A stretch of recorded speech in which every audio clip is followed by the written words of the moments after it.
श्री गणेशाय नमः। जय माता दी। ओम नमः शिवाय। जीवन मार्गदर्शन में आपका स्वागत है। हमारा आज का प्रश्न है, मांगलिक दोष क्या है, क्या विवाह में इसे देखना चाहिए तथा इसके परिणाम क्या हैं। आइए इसे समझते हैं। इसे समझने के लिए सबसे पहले हमें मांगलिक क्या है यह समझना होगा। लड़का या लड़की किसी की भी कुंडली में, जन्म कुंडली में जब हम मंगल ग्रह की स्थिति देखते हैं, 9 ग्रह में से मंगल ग्रह की स्थिति देखते हैं, उससे हमें यह पता लगता है कि यह मांगलिक है या नहीं है। आइए अब मांगलिक दोष को समझते हैं।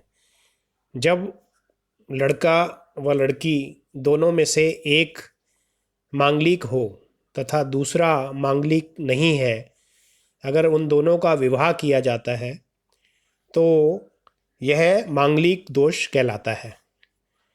चाहे वो उनमें से कोई लड़का मांगलिक हो, लड़की नॉन मांगलिक हो, या लड़की मांगलिक हो, लड़का नॉन मांगलिक हो, मांगलिक ना हो। ऐसी स्थिति में अगर विवाह होता है तो उसे मंगल दोष या मांगलिक दोष कहते हैं। अब हमें, जैसा कि नाम में ही कहा गया है कि मांगलिक दोष, तो ये एक दोष है। इससे हमारे परिवार में विवाह के बाद में किस तरह की स्थिति बन सकती है, यह हमें अब आपको मैं समझा रहा हूँ। कुछ स्थिति इस प्रकार बनेगी, जैसे अगर लड़का या लड़की मांगलिक हैं तो विवाह देरी से हो सकता है। दूसरा कारण, विवाह के बाद जब लड़की अपने ससुराल में आती है तो लड़के के माता पिता से वे दोनों अलग रहने लगें। ऐसी स्थिति, इसका कारण भी मांगलिक दोष हो सकता है। विवाह के बाद में भाइयों में आपस में अगर झगड़ा शुरू हो जाता है, यह स्थिति भी कई बार मांगलिक दोष के कारण ही बनती है। इसी प्रकार घर परिवार कुटुंब में भी लड़ाई झगड़ा हो तो ऐसी स्थिति भी मांगलिक दोष के कारण हो सकती है। इसी प्रकार से पति पत्नी की आपस में ना बनना तथा घर में सुख शांति में कमी आना, गृह क्लेश होना इत्यादि, यह भी मांगलिक दोष का एक कारण हो सकता है। इसी प्रकार से पति पत्नी में से किसी एक का काम छूट जाना, यह स्थिति भी मांगलिक दोष के कारण हो सकती है। इसका अगला कारण यह हो सकता है कि वैवाहिक सुख में भी कमी आना।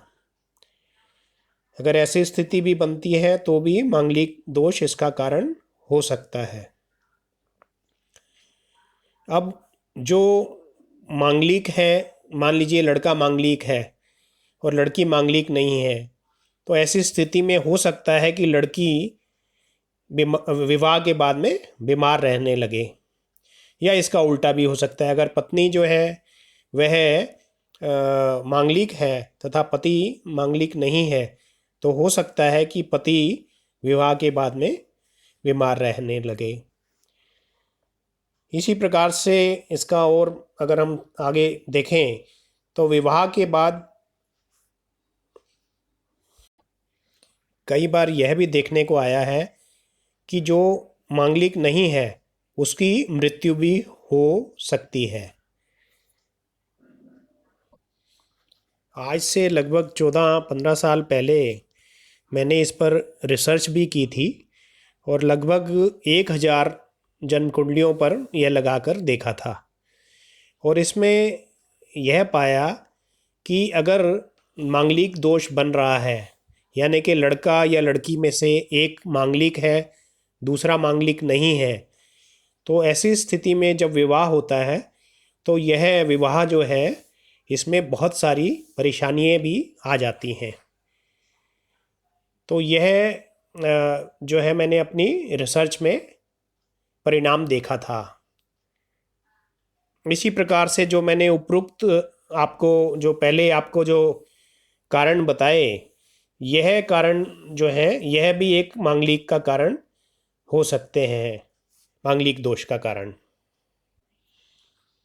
इन सभी उदाहरण जो हमने अभी देखे, इन सब से हमें यही निष्कर्ष निकाल सकते हैं कि विवाह से पहले हमें मांगलिक दोष का विचार अवश्य कर लेना चाहिए। लड़की अगर मांगलिक है तो उसका विवाह जो मांगलिक लड़का है उसी से किया जाए तो वह अच्छा रहेगा। और अगर दोनों में से अगर एक नॉन मांगलिक है एक मांगलिक है तो यह मांगलिक दोष जो है यह अच्छा नहीं माना जाता। हमें मांगलिक अगर लड़की है तो लड़का भी मांगलिक ही होना चाहिए। ऐसी स्थिति हमें इससे समझ आती है। यह वीडियो आपको देखने के लिए बहुत बहुत धन्यवाद।